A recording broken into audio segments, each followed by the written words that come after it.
इस संसार में बाप महतारी के सेवा करेंगे में नाम आवेला तो श्रवण कुमार के नाम आवेला।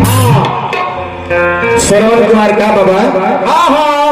अपना माई बाप के चारों बगल विरोध करवले जब श्रवण कुमार के बियाह हो गई, श्रवण कुमार के जो बियाह हो गई श्रवण कुमार के मेहरारू जो घरे हुई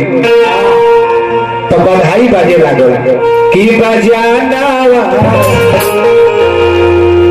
अरे बाजेला केहू की जो है बियाह से ढोलक पहले पर ना हो बधाई बजो करेगा तो के रे लुटावेला अरे ओना धन सुनावा के रे लुटावे बिहार बजाना बाजेला जब श्रवण कुमार के बियाह हो गई और श्रवण कुमार के मेहरारू जब डोली कोई डोली में चलत रहे अब तब दूसरा फैशन हो गए डोली चलत रहे। जब डोली आके दुआरी पर रुक गई तब से खिलौना रहे बाबू पूछली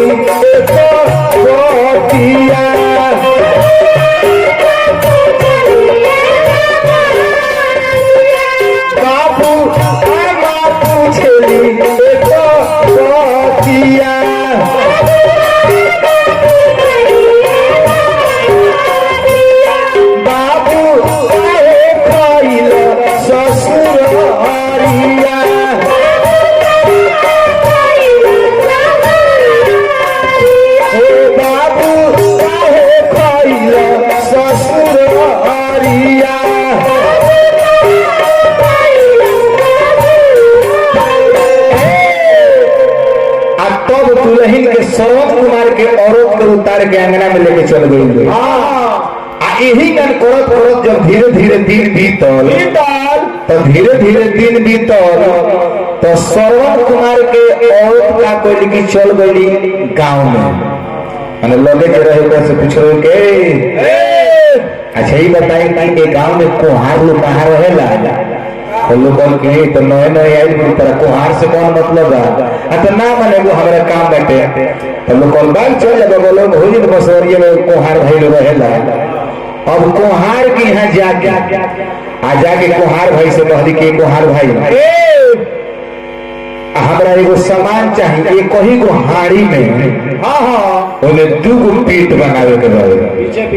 पीछे कुहार भाई कहले कि बहुत कस्टमर हम देख रहे नहीं ऐसे कस्टमर ना देख रहे नहीं कि कहती है कि एक में दू पीठ बनावे का का हुई तो कहती है कि तेरा पैसे से काम का भोले से काम ना पैसे से काम तो बोलो तारा जो पैसा कहबो तो हम दे दे लेकिन एक हाड़ी में तू पीठ बनाओ कहले कि आज ना आज तू चल जा आज जाके तो बनाओ में सुखाओ में टाइम लगेगा 10 दिन के बाद वही चल गई। आज 10 दिन के बाद जब गई हड़िया में 2 गो पीठ अलग बर्तन लेके आई तो जान तेरा का करते रहली ये झूलन बाबू तो एक ही में बनावस खिचड़ी खीर माने एगो पेटवा में खीर बनावस आ एगो पेटवा में खिचड़ी बनावस। चलो तो एक ही में बनावस खिचड़ी खीर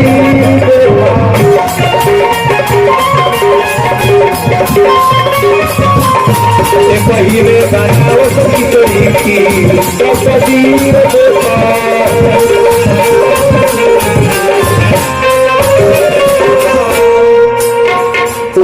की एगो में खीर बनावस एगो में खिचड़ी बनावस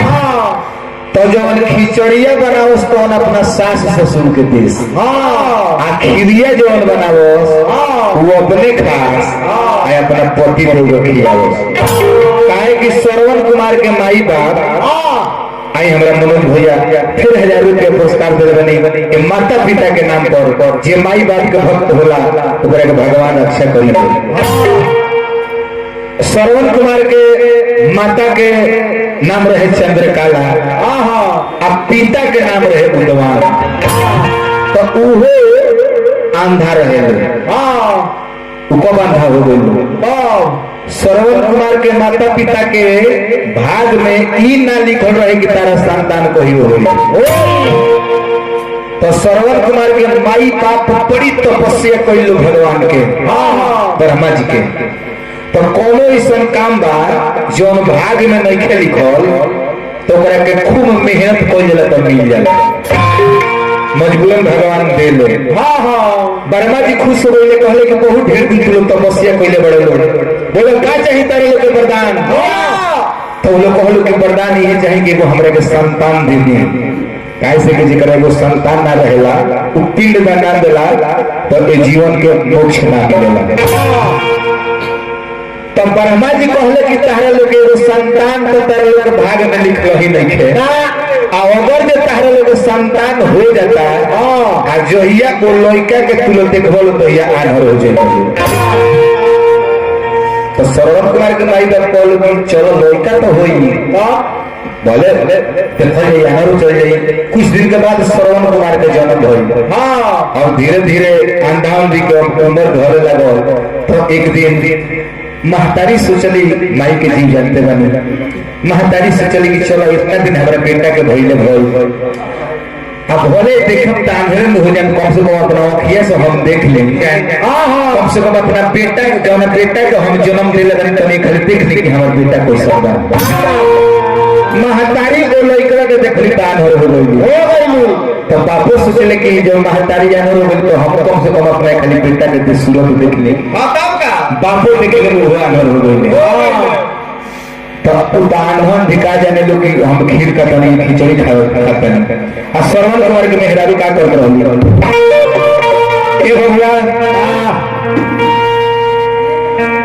तमिया बीबी खीर खा ले तो बाप माई खिचड़ी,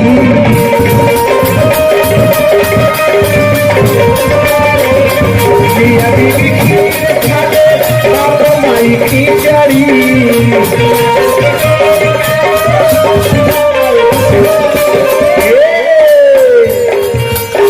श्रवण के गिरे लागल नीर मने पानी होला, श्रवण के गिरे लागल नीर तो कबीर देखा,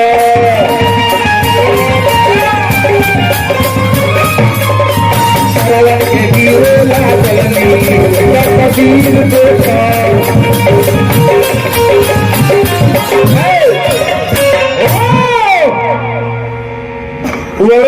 की एगो में खिचड़ी बनाओ सा, एगो में खीर बनाओ सा। तब खीरिया दे दे अपने खास अपना पति के, आ खिचड़िया रहे तो सास ससुर। और एक दिन काम भाई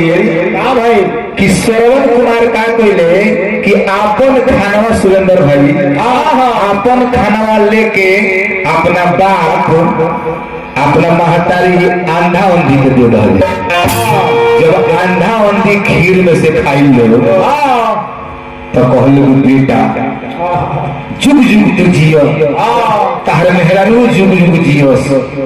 आज जितना नीमन तू हमारा के खाना खिलौले बड़ो, आज जीवन में ऐसा हम कोई खोने नहीं खोले। श्रवण कुमार कहले कि दादा पिताजी आही खीर जीवन में कोई नहीं ना बाबू, आज कोई खोले नहीं की हम। और पहले अपने मेहरारू कहले कि का हो ई बताओ खिचड़ी हमारा माई बाबू जी खिया उतरल आ खीर तू खात हमरा खिया उतरल हो। तो कहले कि हाँ मारा फिर बताई हमनी के नया नचरदानी से कितना दिन हुआ लोग हमनी के ढोल देखिए कोनो उपाय करी कि हाल चल जाओ लो। श्रवण कुमार गांव में घूमे गए कहले कि सुनता बोले एगो 200 वर्ष आदमी पुरानी रहे। उनका से पूछनी है कि माई बाप के मुआवजा में का करे के चाहिए, तो वो कहले कि माई बाप के मुआवजा में ढेर काम नहीं है, जब खाना खाए बैठे लोग बस में 2 चम्मच घी डाल दिया तब जल्दी लोग फ्लाइट हो ही जाएगी। श्रवण कुमार कह के चल गए आउ तो जानते है कि जौहर हो के 15 दिन खियावे जाई उ कौन ले 2 चम्मच 5 चम्मच वाला खिया कि मारे हल्दी खाए को उठाऊं जासी। ना बता जब श्रवण कुमार के माई बाप जब खिचड़ी में जब घी खाए लागल तब गई को देह भोना कोई चलो श्रवण कुमार आवत है तब हम कहते सुनत नहीं तू करे का हो तो ये बताएं जरूरत तो ये बतौले हम तू का फायदा करत है वो तो जितना खियाओ तो उतना लोग मोटा तलो श्रवण कुमार का मोटा तलो फूलत देखना लोग फूलत तलो फूलत लोग मर श्रवण कुमार कहले कि हो ना हो अनजाने का हम कहीं तीर्थ यात्रा चल जाए कहीं हमारा माई बाप के जौहर देखे मुआ तो बोले कि वो काम करो का पाप तू उठाइबू ना आप पाप उठाइबू ऐसे तू पाप मत करो हम ही ये काम करो बांस काट के लिया आई लोग बोहंगी बना देता में बैठा तनी ले जाके के लोग गंगा लाभ को तनी दूसरा जगह मम्मी तो खुश हो गई तो इधर तैयार हो तो हम काहे के पाप करे छै। श्रवण कुमार अपना माई बाप अंधा अंधी के एगो बांस के बहंगी बना के आ कान पर बैठा रहले आ लेके जाए लगले।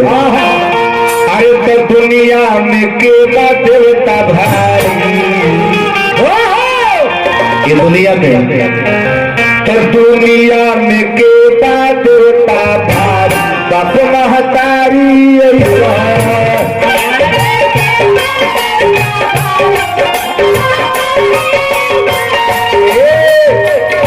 दुनिया में के बाद होता भारी बाप महतारी ऐसा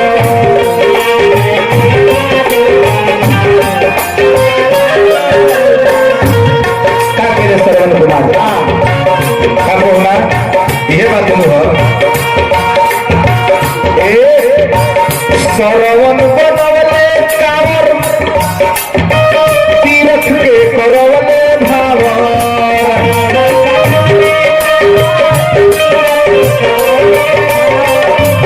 श्रवण कुमार अपना माई बाप अंधा के हरेक तीर्थ करावता है कि हमारे माई बाप अंधा वालों तो ये बेटा के फर्ज बनता कि ये लोग हम तीर्थ धाम करा दी श्रवण बनवले कावर तीर्थ के करवले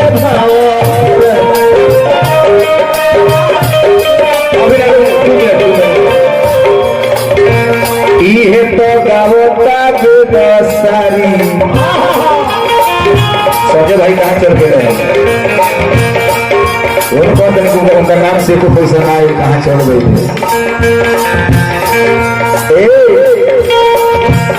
थे राम बाबू भाई हमारा बेटा सबके देश सबका के ये तो गावता बेदसारी बाप महतारी ऐसा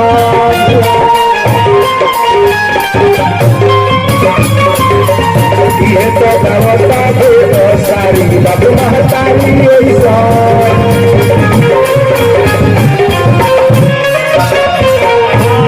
श्रवण कुमार न बेटा के बहनी बचारी बगल घूमत लो जब घूमल लो घूमत चारों बगल से जब अयोध्या के जंगल में पहुंचल लो तब एगो घटना घट गई। अब अंधा अंधी अपना बेटा श्रवण कुमार से कहल बेटा श्रवण कुमार जेठ बैसाख के घाम रहे तर घाम लागत रहे आ प्यास लागत रहे। अरे तो जेठ बैसाख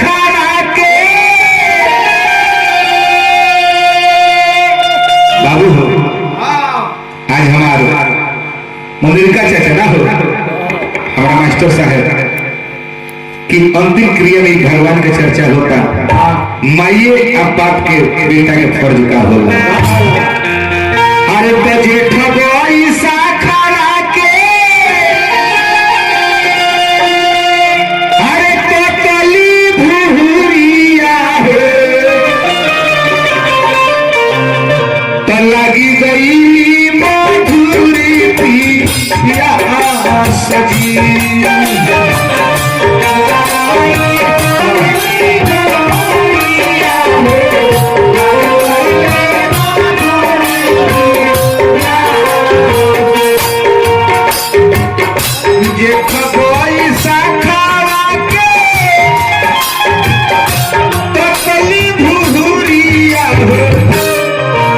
लगी गई मधुरी पिया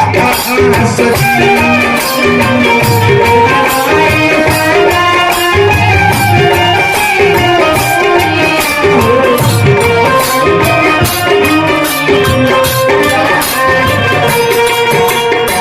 सुरेंद्र भाई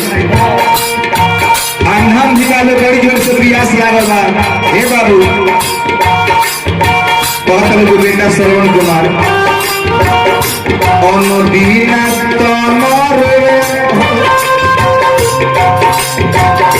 पानी बिना प्राणवा हो कर बबुआ पानी के ताला सजी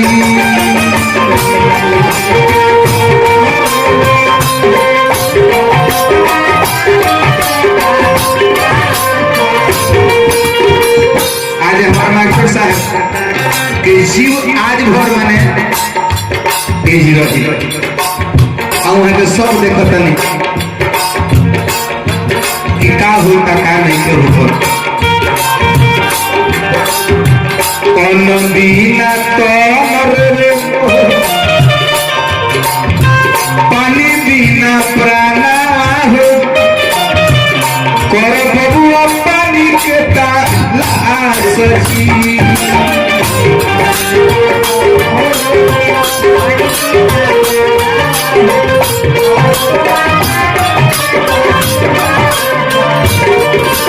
कौन बिना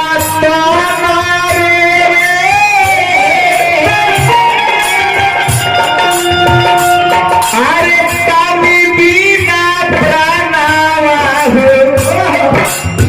कर बबुआ पानी के ताला सजी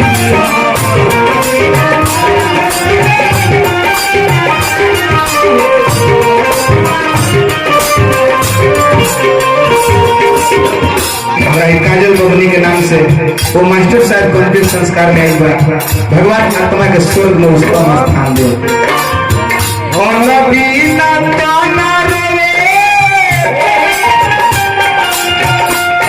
पानी बिना प्राणवा हो कर बबुआ पानी के ताला सजी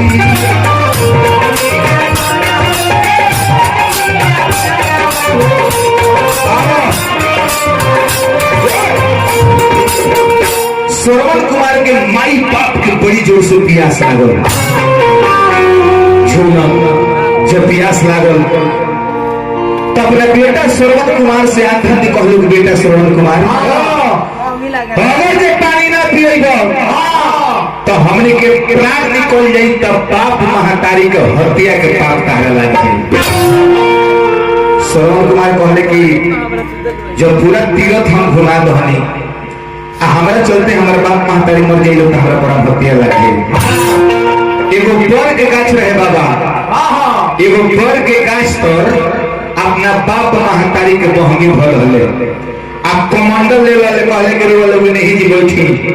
आज जब तक ले हम पानी ना लेके आए तब तक ले वाले नहीं जी बैठ रहे। श्रवण कुमार कमांडर ले रहे आ कमांडर लेके चल रहे जंगल में पानी के तलाशे खातिर तो अयोध्या के जंगल में एगो तालाब रहे आ वही तालाब के कोगरी जब गईले पानी भरे खातिर तो दशरथ राजा राम जी के पिताजी दशरथ राजा का भी बियाह हो ना हो रहे। दशरथ राजा अभी नौजवान रहे। दशरथ राजा शिकार खेल पहुंचल गए। अरे तो खेल तो शिकारवा होइले अरे पीछे बिचही जंगलवा में तो हेरी कोइले चोरज के पार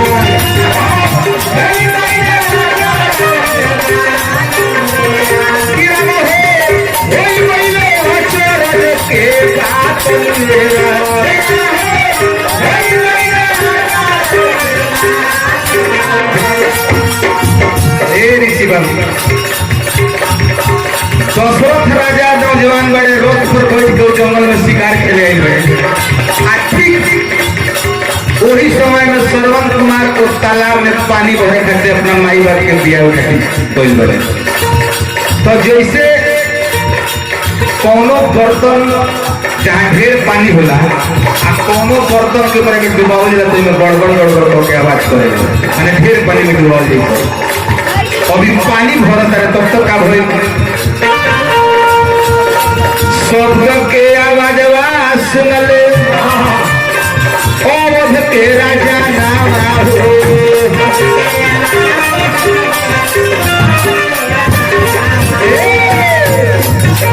शब्द के आवाज सुनले राजा नाम हो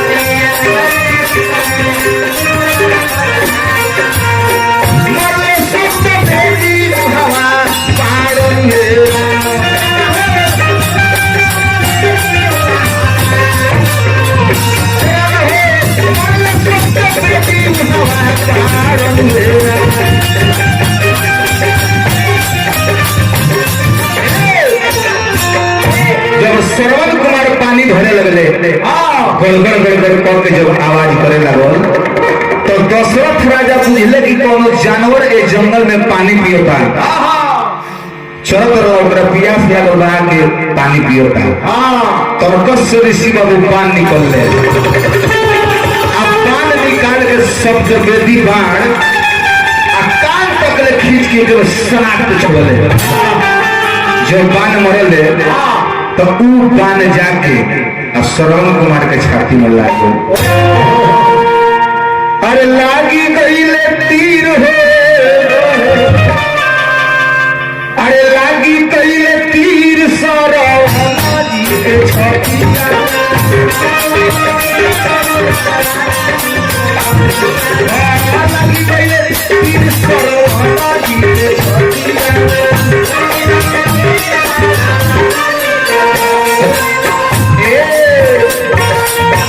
लागत तीर राम राम कही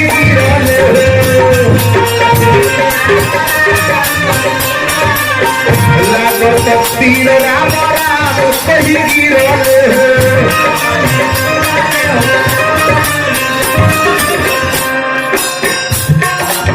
दशरथ देख लेता दशरथ देख लेता हो गईले रणधीर सरवना जी के छतिया लागी गईले तीर सरवना जी के छतिया जब श्रवण कुमार के छाती में बांध लागल श्रवण कुमार आय राम कह के उही धरती को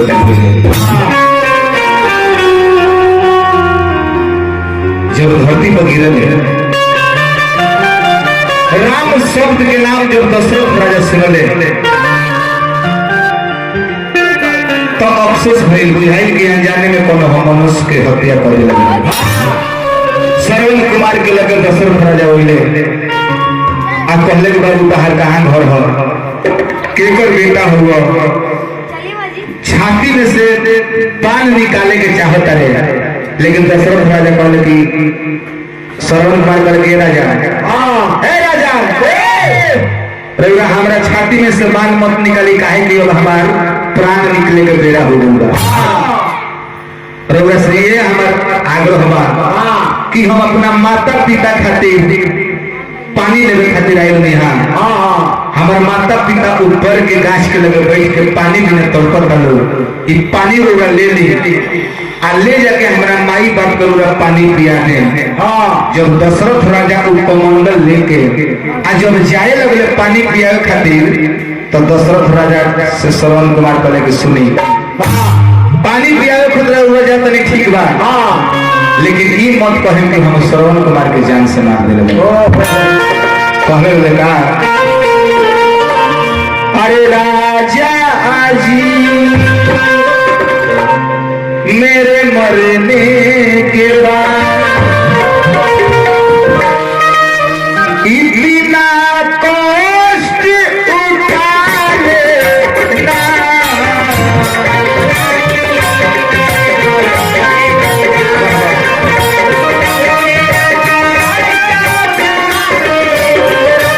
राजा जी मेरे मरने के बाद इतना कष्ट उठा लेना,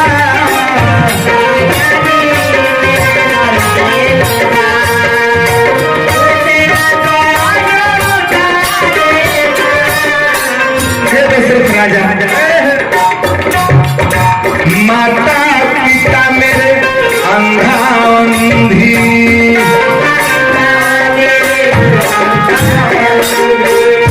दशरथ राजा हमारे माई बाप अंधा अंधी वाले, उनके पानी पिला देना जल्दी,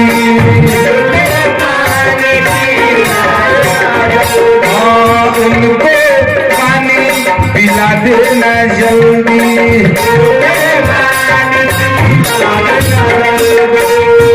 जब हमारे माई बाप पानी पी ली तब ओकरा बाद रौदा कहो पानी पीने के बाद राजा,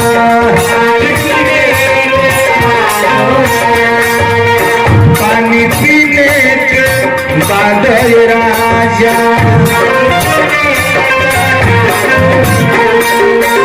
सारा हाल सुना देना,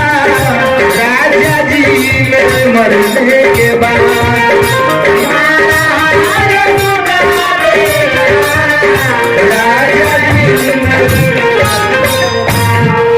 दशरथ राजा का गेले कि हाथ में कमंडल में पानी ले लहले, अब पानी लेके जिन्हें वो चोर जाके खड़ा होला वही श्रवण कुमार के बाप महातारी के लगे खड़ा हो गई। दशरथ राजा जब आहट पावल लो,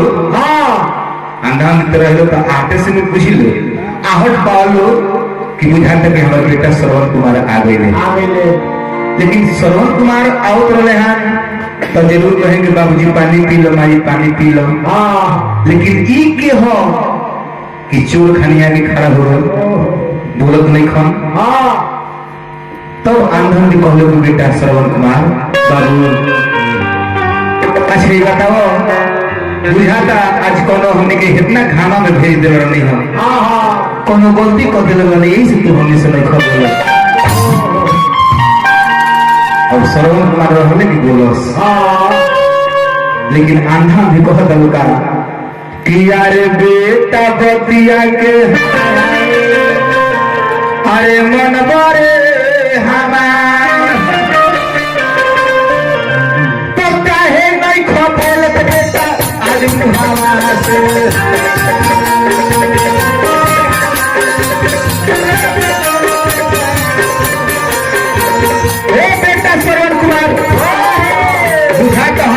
गलती कर दे रहे सब यही से तू कुछ नहीं कौन हमसे गलती भइले रे आकार, कौन हमें की गलती नहीं सुन कर देले, कौन हमसे गलती भइले रे आकार, काहे नहीं तो बोलत बेटा आज